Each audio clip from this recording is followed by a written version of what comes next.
berpuasa dan engkau tidak memperhatikannya juga? Mengapa kami merendahkan diri dan engkau tidak memindahkannya juga? Sesungguhnya pada hari puasamu engkau masih tetap mengurus urusanmu, dan kamu mendesak-desak semua burumu terus.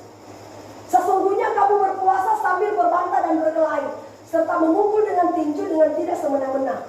Dengan caramu berpuasa seperti sekarang ini, suaramu tidak akan didengar di tempat yang maha tinggi. Haleluya. Saudara, ada 3 hal yang saya catat di sini ya. Pertama, saudara, arti puasa mencari tahu apa yang Tuhan mau kita lakukan, bukan apa yang kita mau Tuhan lakukan. Ini yang saya pelajari. Ternyata saudara, biasakan kita kalau berpuasa kalau kita punya kebutuhan, iya kan? Kita pingin Tuhan supaya Tuhan itu menjawab doa kita. Ternyata enggak ya. Berpuasa yang benar itu berpuasa ketika kita mencari tahu sebenarnya apa Tuhan punya tujuan buat saya ya. Sebenarnya apa yang Tuhan mau untuk saya lakukan, bukan apa yang kita mau Tuhan lakukan buat saya, bukan. Apa yang Tuhan mau, kita harus berbuat apa. Itu puasa yang benar ya. Saudara, kita lihat dalam Keluaran 34 itu menceritakan begini, saudara ya. Pada waktu Tuhan berfirman kepada Musa ya. Saudara, memang berat sekali ketika Tuhan memberikan perintah kepada Musa. Berat sekali saudara, Musa menjalankan tugas tanggung jawab yang Tuhan berikan kepada Musa. Saudara, jalan satu-satunya apakah yang harus Musa lakukan? Dia harus berpuasa 40 hari 40 malam di Bukit Sinai. Untuk apa? Untuk bertanya Tuhan, apa yang Tuhan kehendaki saya lakukan? Itu tujuan Musa berpuasa. Haleluya ya. Jadi saudara, berpuasa yang benar mencari tahu rencana Tuhan, apa yang harus saya lakukan supaya kita bisa kerjakan sesuai dengan kehendak Tuhan. Itu yang Musa lakukan. Saudara, dia katakan begini, kalau engkau berpuasa, engkau masih melakukan urusanmu, walaupun engkau berdoa di hadapan Allah meminta berseru kepada Tuhan, tetapi kalau engkau masih menyibukkan dengan urusanmu sendiri, doamu tidak akan pernah dijawab oleh Tuhan. Saudara, kalau kita berpuasa, kita masih nonton film porno, sementara puasa kita nonton tinju, sementara puasa kita nonton TV, sementara puasa kita masih menonton film-film yang ada di HP. Saudara, guna apa saudara? Alkitab katakan, dengan cara berpuasa kamu seperti itu, doamu tidak akan dijawab oleh Tuhan. Karena puasa yang sesungguhnya melepaskan setiap taliku, artinya kedagingan kita datang merendahkan diri di hadapan Allah. Saudara, saya kasih tahu, saya dengan suamiku, saudara, butuh uang. Kemarin ada orang mau pakai mobil. Secara manusia kami butuh uang, butuh sekali uang. Tapi kami lagi puasa. Saya bilang, Tuhan, saya takut. Saya harus lebih memprioritaskan Tuhan di atas segala-galanya. Amin. Daripada saudara saya pergi cari uang, padahal kami ada doa puasa di gereja. Bertentangan sekali dengan hati nurani saya.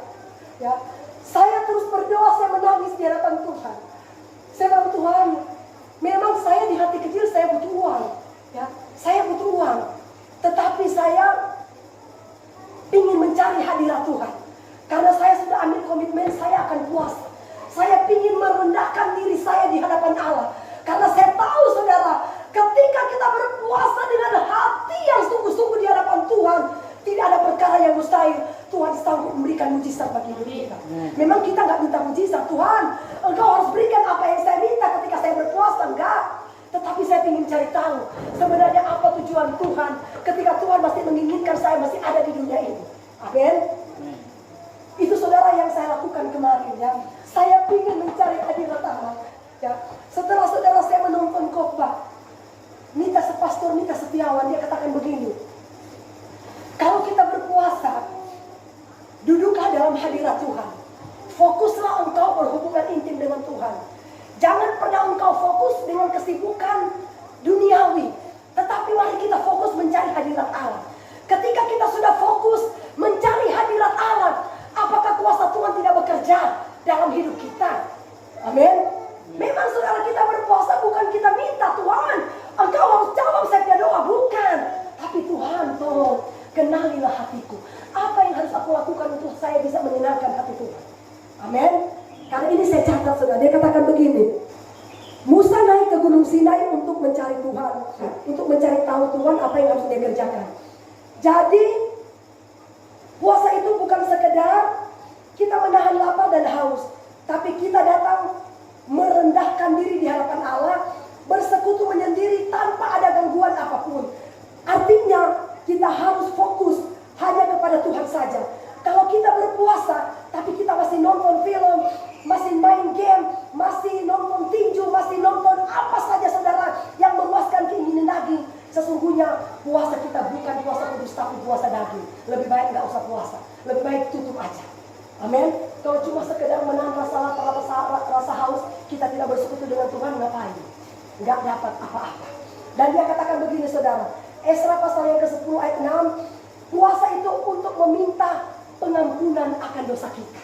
Ya, ketika Esra melakukan dosa di hadapan Allah karena bangsanya telah menyembah berhala saudara, dia datang mewakili bangsanya. Ya, saudara, saya kasih tahu, saya sebagai hamba Tuhan, mau seburuk sejijik apapun saudara, saya sebagai hamba Tuhan yang harus berdiri di hadapan Allah untuk meminta pengampunan supaya dosa saudara itu dihapuskan oleh Tuhan. Itu juga yang dilakukan oleh Esra. Ketika bangsa Israel melakukan kesalahan seburuk apapun, dialah yang datang berdiri di hadapan Allah. Tuhan, ampuni dosa bangsaku. Amin. Tuhan lakukan, itulah yang Esra lakukan. Itu puasa yang kedua. Ketiga, berpuasa untuk orang yang memusuhi kita.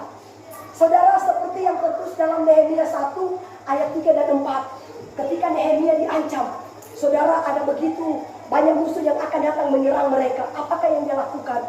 Satu-satunya dia harus mencari hadirat Allah. Ya, saya percaya saudara, kalau itu kita lakukan, saya percaya tidak ada perkara yang mustahil, Tuhan sanggup membela hidup kita. Amin. Ya. Baru yang terakhir, puasa untuk meningkatkan iman percaya kita kepada Tuhan. Contohnya iman seperti Tuhan Yesus, dia berpuasa di padang gurun selama 40 hari. Iya kan?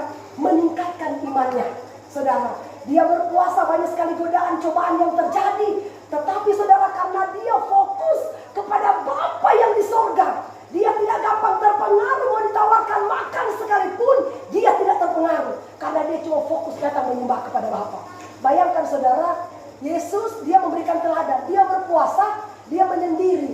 Pergi dia ke gunung, pergi dia saudara di padang gurun untuk berpuasa menyendiri. Ya, itulah yang Yesus lakukan, memberikan teladan, memberikan contoh bagi kita. Mari Bapak Ibu Saudara, kita belajar ya. Karena Alkitab katakan, dia katakan begini saudara ya.